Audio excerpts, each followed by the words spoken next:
Let's make a creamy Italian sausage and sun-dried tomato orzo. It's all made in one pan and it's ready in 30 minutes. This dinner is perfect for a busy weeknight. I made it with hot Italian sausage, sun-dried tomatoes. The delicious sauce is flavored with red pepper flakes, white wine, chicken stock, heavy cream, and Parmesan. And at the end, I added some chopped up baby spinach, for health. You keep using the word.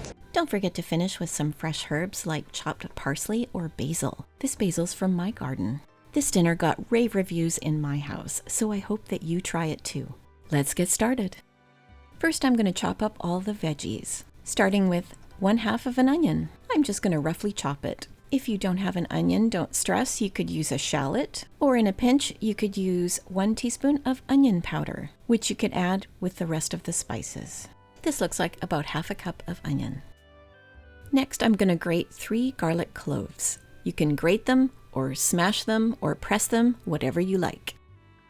I know there's probably a difference between all the methods, but in the end, I don't think it matters. After all, you're a busy person. And because you're busy, I won't judge you if you use garlic from the jar, or jarlic as we affectionately call it. Trust me, sometimes that is a lifesaver. I win! Now I'm going to chop up a big handful of baby spinach. As you know, I really love adding spinach to these dishes. It's a really easy way for me to add nutrition to a dish. This orzo dish has sausage, cream, and cheese, so it's good to have something in there that is good for you. Tell me what you all think. How would you make this dish more healthy? Tell me your ideas in the comments. Now I'm going to grate 1/2 cup of Parmesan cheese.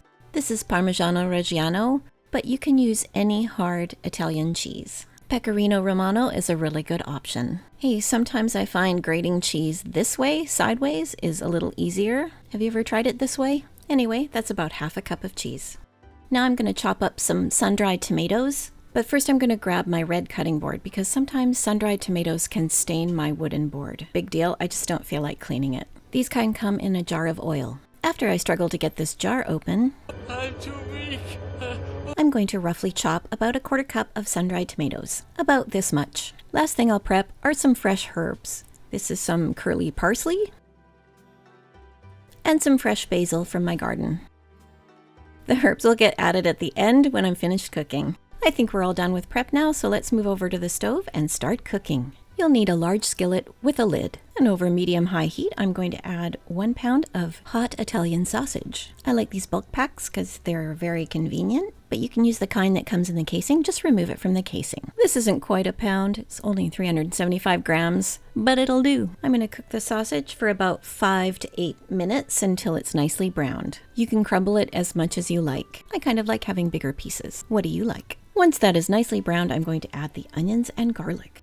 Stir and cook, and once the onions start to soften, add 1 tablespoon of Italian seasoning and a 1/2 teaspoon of red pepper flakes. Stir and cook for a few minutes to allow the spices to bloom in the oils. Now I'm going to deglaze the pan with some white wine. This is a white blend from the Okanagan region of British Columbia. My only suggestion is to use a wine that you like to drink. This one's delicious. Deglazing the pan is very easy. We just take 1/4 cup of the white wine and pour it in. And then while it's bubbling, scrape up all those delicious brown bits. All that brown stuff is pure flavor. Keep stirring until almost all the wine has cooked away. And then add 1 cup of orzo pasta, 1/4 cup of the chopped sun-dried tomatoes, 2 cups of chicken stock, and 1 cup of heavy cream.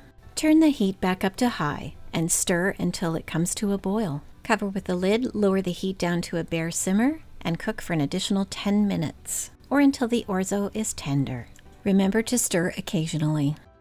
After 10 minutes, remove the lid, turn off the heat, and add 1/2 cup of Parmesan cheese and the chopped spinach. Stir that for a minute or so until the spinach wilts. Now is a good time to taste it and see if it needs salt and pepper, and add some if you think it needs it.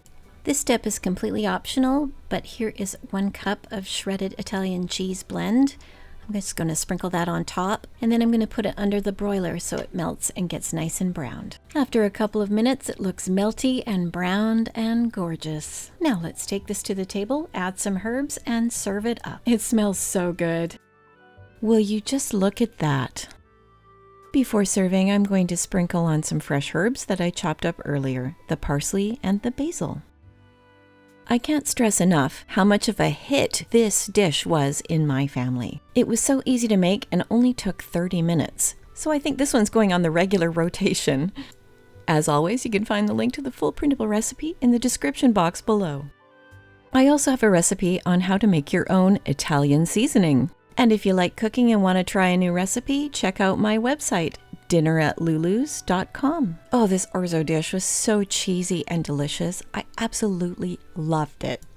If you try it, please let me know what you think. If you learned anything from this video, please give it a like and share it with your friends.